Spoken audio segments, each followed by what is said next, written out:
Good morning. Good morning. We'll give everybody a moment to gather in. If you're seeing this for the first time, welcome to another Account-Based Friday. We do this every Friday, the same time, 8 a.m. Pacific, 11 o'clock Eastern. We've got another great guest today, Anita Brearton from the Boston area. She is the CEO and founder of CabinetM, and we're going to talk all things MarTech today, MarTech sales tech, and the impact that AI has had on hiring, on kind of the future. It's going to be an exciting conversation today. Each week, we open up with a poll, and this week's poll, no different. We try to orient it toward the guest speaker. And the question that I had posed was, where is your MarTech spend relative to last year? Is it increasing, decreasing, staying the same, or do you want to see the comments? We only have 9 votes so far. I just fielded it about an hour ago, which is a little bit typical for an hour-old poll. But I'm curious, Meg, like I put decreasing because I see that in a lot of our clients. They're looking to get ROI and ROI consolidation on the technology. But Meg, what was your reaction on this?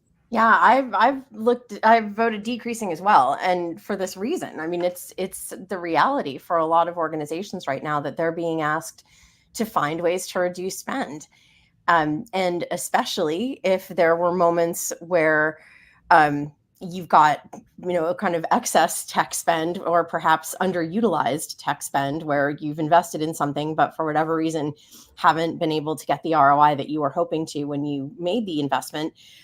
It's time to get rid of some of that spend. I know, I did that in my own situation where we were looking at some tools that we just didn't need anymore, that were expensive enough that it made a difference to say, this isn't the right solution. And there's also a lot of disruptive technologies out there that are taking on some of the things that we all thought we absolutely had to have. So I think that decreasing line, I'm surprised it's not higher, but at the same time, I'm glad that it isn't, because that also means that there's still a healthy market out there for MarTech. And that's also why I'm so excited that Anita is here with us today. She's got a front row seat to all things MarTech. Anita, welcome, and I'll let John do an introduction. Yeah, absolutely. Anita, I think we briefly mentioned that you're the CEO and founder of CabinetM. Maybe, first of all, thank you for investing the time this morning. Maybe you could share a little bit about what is CabinetM, like how did this become a concept? What is it that you're solving for? Yeah, so nice to be here. This is the first time I've done a LinkedIn Live, so this is fun. So CabinetM, we are all about managing all of the MarTech, sales tech, any of the technology that you're using in your organization. So it's all the documentation associated with spend, performance, function, architecture. It's a very comprehensive platform that allows teams to collaborate around all of the management of the technology they're using, they're evaluating and retiring. And really the concept for this, we've been at this for a while. And initially, my co-founder and I thought we were going to build a marketplace for marketing and sales technology. And so, that was kind of the original thought process, because at the time, nobody had really cataloged this technology. It was the early days of the Scott Brinker landscape, but, there weren't details behind that. So we were looking to create kind of a meeting place for vendors and customers.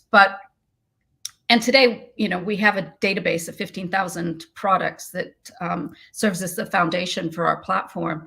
But what happened is, nothing in a startup goes from A to Z in sequence.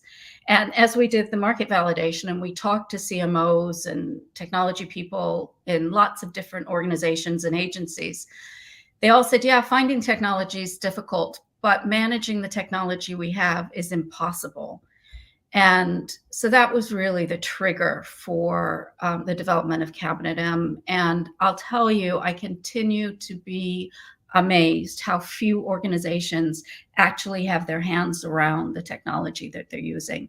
It is not unusual for a new user of ours to say, we don't know, we haven't documented everything that we're using. So when you go back to that question about spend increasing, decreasing, I think part of the problem there is it gets very difficult for marketing to answer the question, what are you spending all that money on in technology, and what is it doing for us? If you don't even know what's been purchased, you find yourself in a very weak position. Yeah, Anita, thanks for that. And I've always been impressed with the quality and depth of the information that you offer. And I think it's invaluable for marketing leaders, really for anyone in marketing, to be able to tap into that and know exactly what they have.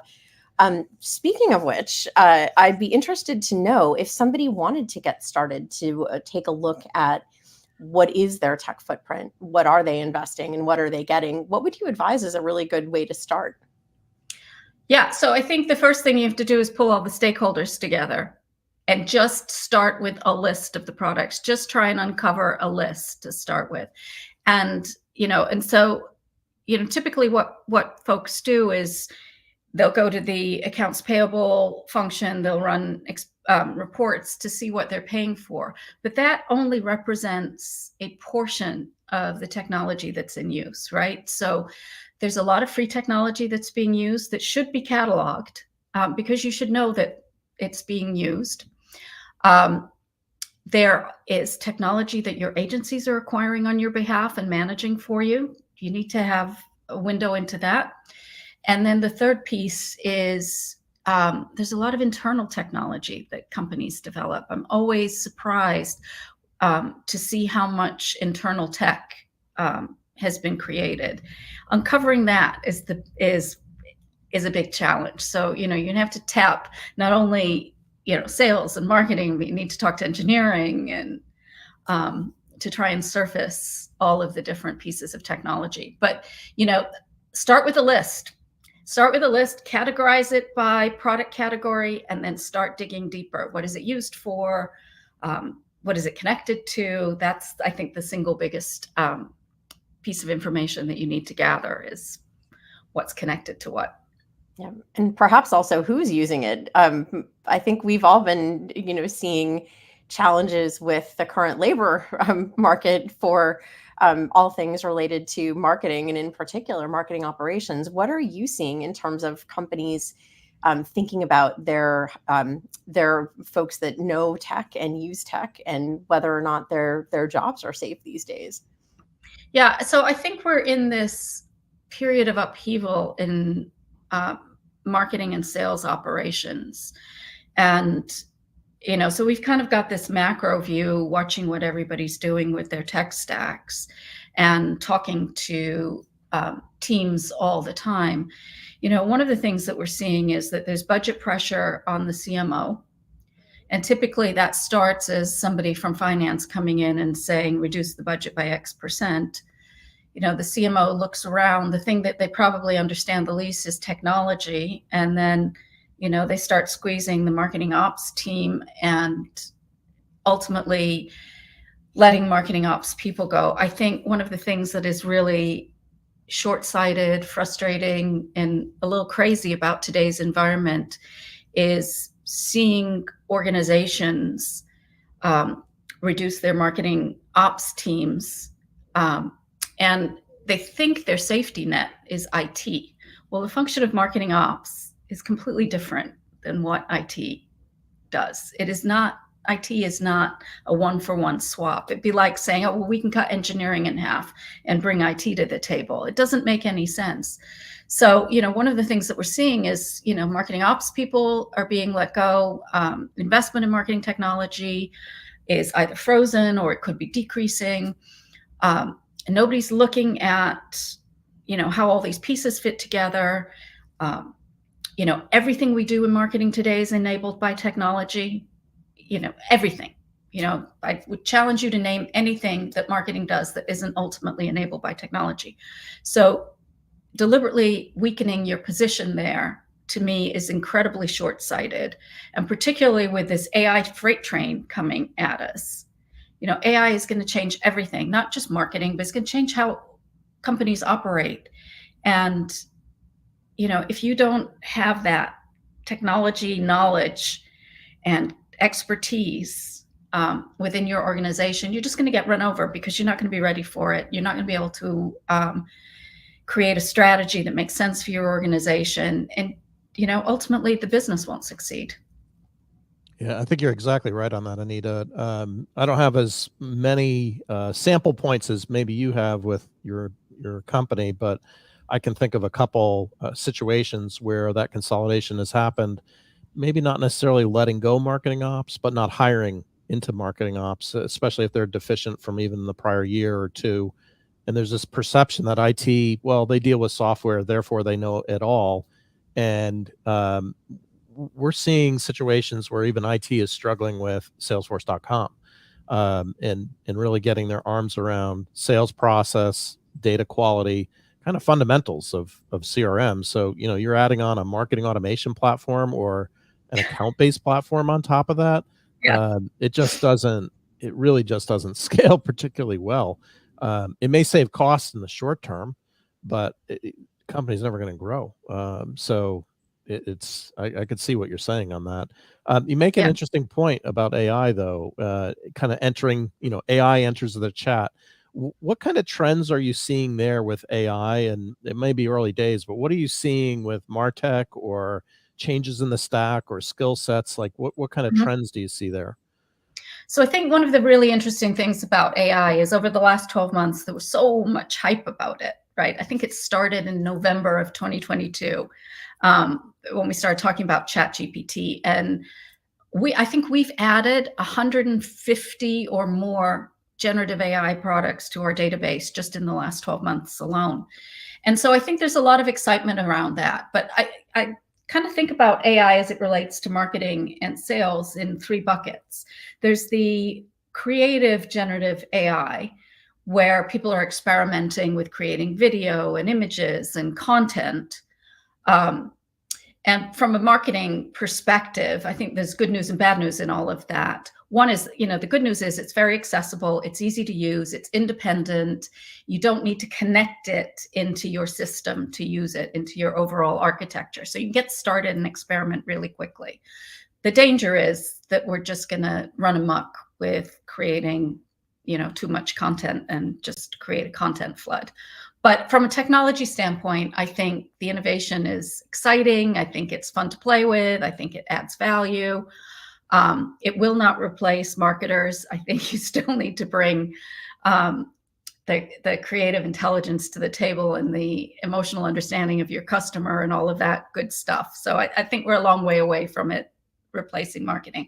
But so there's that whole bucket, and that's where people centered their excitement over the last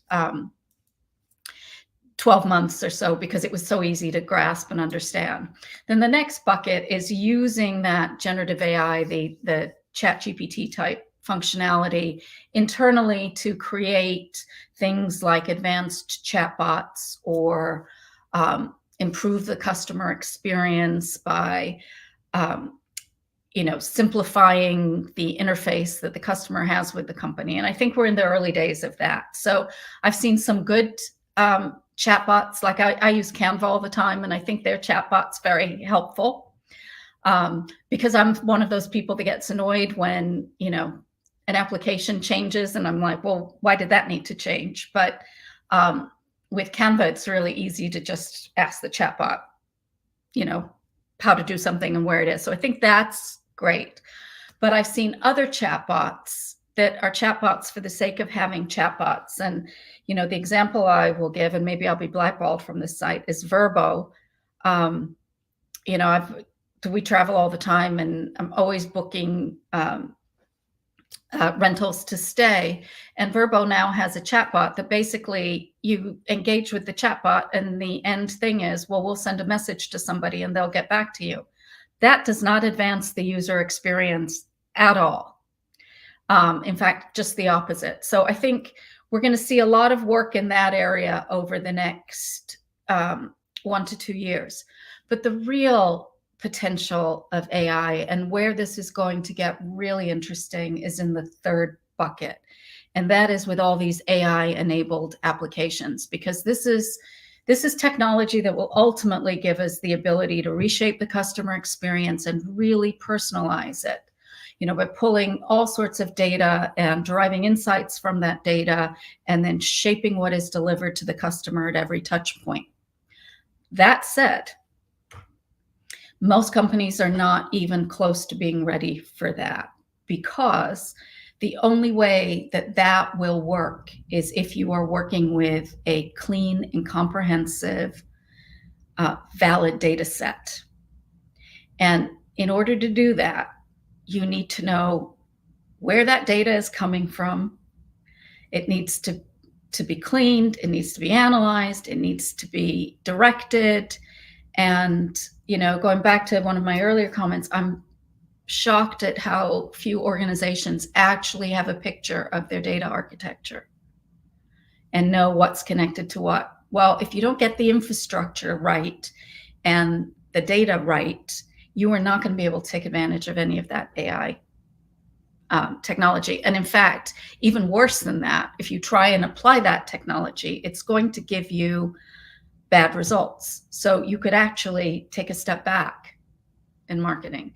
I think I started it this year, but one of my big messages to the world is, please get your data infrastructure sorted out now. Don't wait until the board is saying to you, come on. Everybody else is doing this AI thing. When are you rolling it out? Because that's a really tough position to be in. Yeah, I hear you. And I think people always sort of want to resist having to address their data challenges, but it really is the most important thing they could be doing right now. Who do you see as the sort of right team to be handling that data cleanup? Because it's usually shared data, across the go-to-market functions. And I'm just curious to know what are some structures or teams that you're seeing succeed with that kind of work? Yeah, so I think, I think sales and marketing have to be very, very closely connected, but it goes way beyond that, right? Because over time, you're gonna need the boundaries of where you're pulling data from are gonna spread further and further out. So it needs to be a cross-functional team, but the C-suite has to be aware and bought into all of this. But in most cases, only certain members of the C-suite have any depth when it comes to technology. So every C-suite person is going to need a technical expert alongside them to be that voice, to be that overseer of everything in their domain, and to liaise with other organizations. So it's not a single person. We go back to what we were saying about IT, and this is a place where I do think IT has a role to play, because they are a natural convener across the organization for technology. So even if they are not the driving force for the data architecture, there's some skills that they have around looking at the big picture that I think would be helpful at the table. So I think it needs to be a cross-functional group, and it needs to be a bunch of senior technology experts. Just thinking about the trends that you're seeing right now, if we fast forward maybe a couple years from now, 2-3 years from now, what do you think is going to change on the landscape that may not be sustainable today, but where do you think the biggest change is going to be in 2 to 3 years from now in MarTech or sales tech overall? Yeah, so I think if history is any indication, right? If you think about when the computer was born, right? The leaders in computer technology did not become the leaders in mini computers, did not become leaders in PCs, right? In each of those categories, new companies emerged. And, I think part of that is because there's, each wave of innovation and platform development carries with it some technology debt. So it's not always easy for existing players to shift and grow with advances in technology. So I think I would be looking very carefully at the core of my infrastructure in MarTech and sales tech. The CRM, the analytics platform, marketing automation platforms, because those companies that are leading today may not be the leader in 2 to 3 years as AI permeates everything. They, maybe some will. I think one of the things that we see a lot is Adobe continues to, its tentacles continue to expand and permeate lots of different layers of the tech stack, and they've been very good at acquiring innovative companies and putting them under the Adobe umbrella. So maybe we'll be still talking about Adobe in 3 years. But I think what that will mean is that if you are a marketing ops person or a CMO, you're going to be faced with the potential of having to swap out that very complex, sophisticated core of your technology stack. And that is going to be huge. Yeah, no, I'll just add one thing quick. Megan, you may have a following question here, but with the demise of the cookie too, I don't know, like, does marketing automation have a long-term role here? Because once a cookie goes away, it becomes almost like a glorified email capability. Maybe with some form registration, you might get first-party data, but beyond that, on the advertising front, is marketing automation as valuable? I don't know. Yeah, I think that's a good question, and I think that remains to be seen in how marketing automation evolves and does it become something else.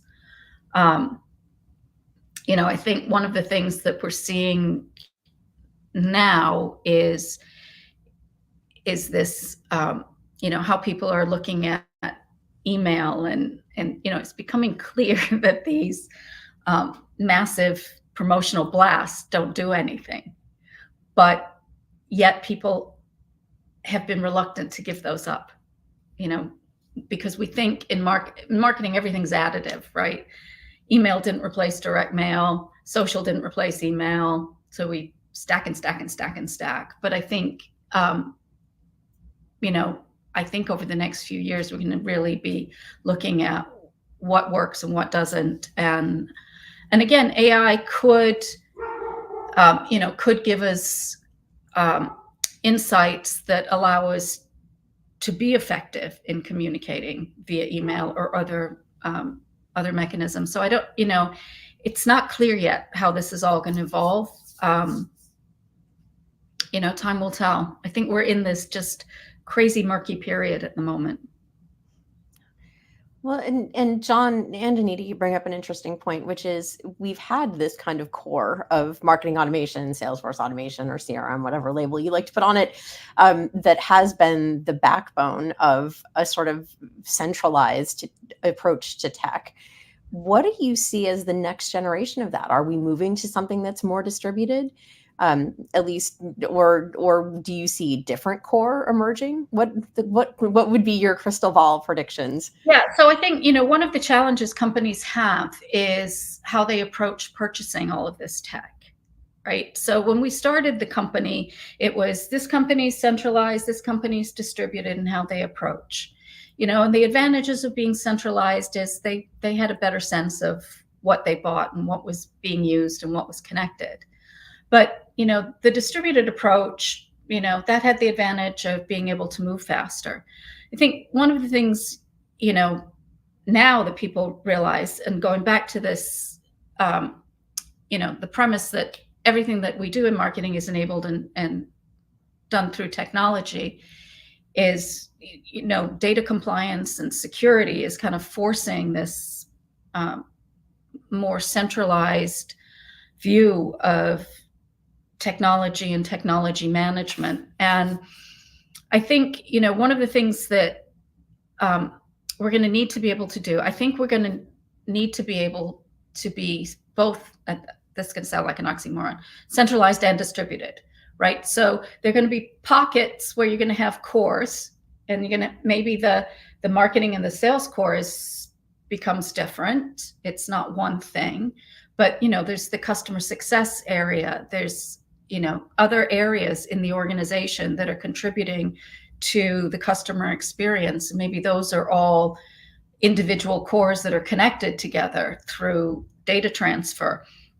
So I think from an operational topology perspective, you're going to have to define something that allows you to be agile, that allows you to have an overarching view, that protects you from security and data compliance risks. And I think, the natural thing, and we're seeing it in some organizations, is everybody clamping down and then pushing everybody through a narrow funnel. And that's not going to be the recipe for success. I mean, we all know intrinsically agility is important. And so you don't want to stifle agility. So, I think empowering organizations to do what makes sense, and then centralizing the things that absolutely have to be centralized is what makes sense, and not being heavy-handed in an approach to this, because I think that will bring things crumbling. I know we're approaching the bottom of the hour here. Maybe just one last, if it is a quick question, it may not be a quick question, but consolidation and MarTech. Since my impression is you're categorizing all these different technologies within CabinetM.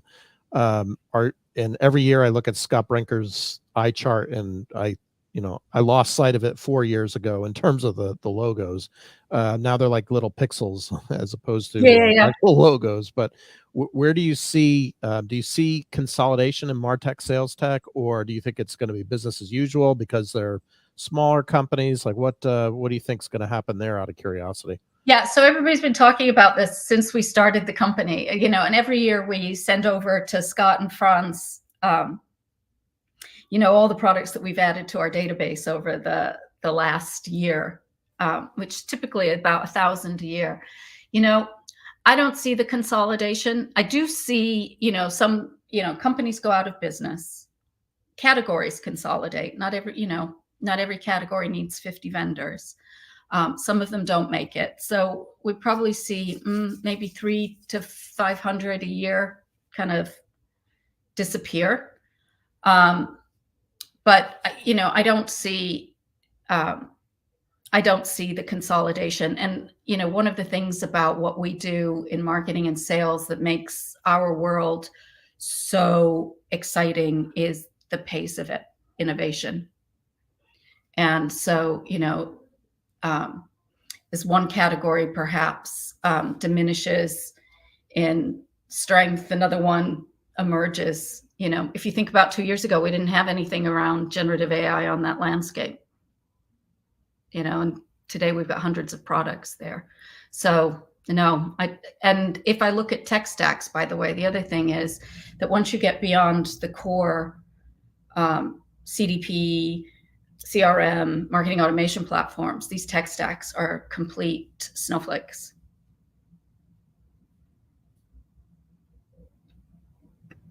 Yeah, and we've got an interesting question from Jean, which is, thinking about the future is more focused around go-to-market, not necessarily sort of independent functions. Thoughts on that? What are you seeing? Yeah, I like that a lot. I think that is the way we should be thinking. And one of the things that Franz from the MarTech tribe posited this past year was, should we be calling MarTech customer tech? And I think there's a lot of value in that. And I don't know that it's a wholesale swap, but there should be a layer of technology that is called customer technology. Anything that touches a customer. And Gina's right. I mean, it crosses multiple organizations, and we should be looking holistically at that. Awesome. Well, great conversation here. We are just about at time. Any closing thoughts, Anita, on kind of the future of MarTech, or anything else that we may have missed that you were expecting to cover today? No. So I'll leave you with this. I think this is going to be another kind of unsettled year, but I have a lot of optimism around where MarTech is going. And I think, there's no place else I would want to be working within, because it's an exciting, always challenging, world. My one plea would be, I think the CMO function needs to increasingly be embedded with their marketing tech folks and really making the effort to understand the technology that is being deployed within their organization, because they're the ones to represent what they're doing to the rest of the organization. Yeah, I couldn't agree more, Anita. Thank you. And thank you so much for joining us today. I always learn from talking to you. Thank you. That was a lot of fun. Thank you, Anita. And next week, we've got Mandy McCune. I pulled up her LinkedIn bio here. She is an expert at LinkedIn and social selling. In fact, a top social selling voice. So you want to join us same time next week. We'll be publishing that sometime next week, so you can register live. And Anita, thanks again for joining us, and we'll see you next week. My pleasure.